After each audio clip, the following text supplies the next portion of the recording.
미국이 북한과 거래해온 중국 회사의 무더기 제재를 단행했습니다. 앞으로 2주일 동안 연쇄 대북 제재 조치를 취해 최고 수준의 압박을 가할 것이라고 예고해 이른바 김정은 고사작전에 착수한 것으로 보입니다. 미국이 북한의 핵미사일 위협을 저지하기 위해 대화 협상 대신에 제재 압박 극대화, 나아가 고사작전에 돌입한 것으로 보여 긴장이 높아지고 있습니다. 미국 정부는 북한과 거래해온 중국인과 중국 회사 4곳을 포함해 개인 1명, 회사 13곳, 그리고 북한 선박 20척에 대해 무더기로 제재 조치를 단행했습니다. 도널드 트럼프 대통령이 북한을 9년 만에 다시 테러 지원국으로 재지정하며 예고한 대로 미 재무부가 대규모 추가 제재 조치를 취한 겁니다. 이번 추가 대북 제재에서는 특히 북한의 수출입을 맡아온 선박 20척이 처음으로 제재됐습니다. 북한 선박 20척과 릉나도 선박 등 해운회사 그리고 관련 정부 기관들은 선박에서 선박으로 선적품을 옮기는 수법으로 그간 사실상 밀무역을 해온 것으로 포착됐습니다.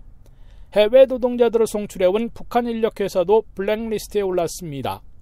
또한 중국 단동 동이완 실업 대표인 순수동 대표와 이 회사를 포함해 중국 무역회사 4곳이 포함됐습니다.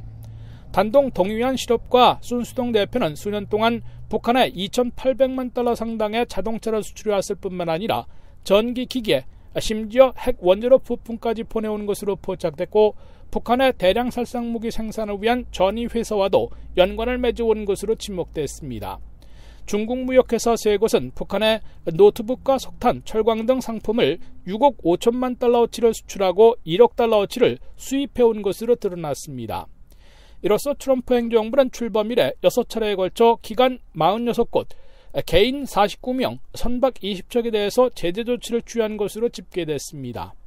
더욱이 트럼프 대통령은 앞으로 2주일 동안 연쇄 대북 제재 조치를 취해 최고 수준의 제재 압박을 가할 것이라고 예고해 북한 김정은 정권이 비핵화를 위한 협상 테이블에 나올 때까지 돈줄 봉쇄, 생명줄 차단, 외교 고립 등을 총동원한 고사작전에 돌입한 것으로 관측되고 있습니다. 이에 김정은 정권이 설전은 물론 추가 핵실험이나 지상 핵실험, 대륙간 탄도미사일 시험 발사 등 고강도 도전을 재개할 경우 긴장이 급속히 고조될 것으로 우려되고 있습니다. 워싱턴에서 RKTV 뉴스 한면택입니다.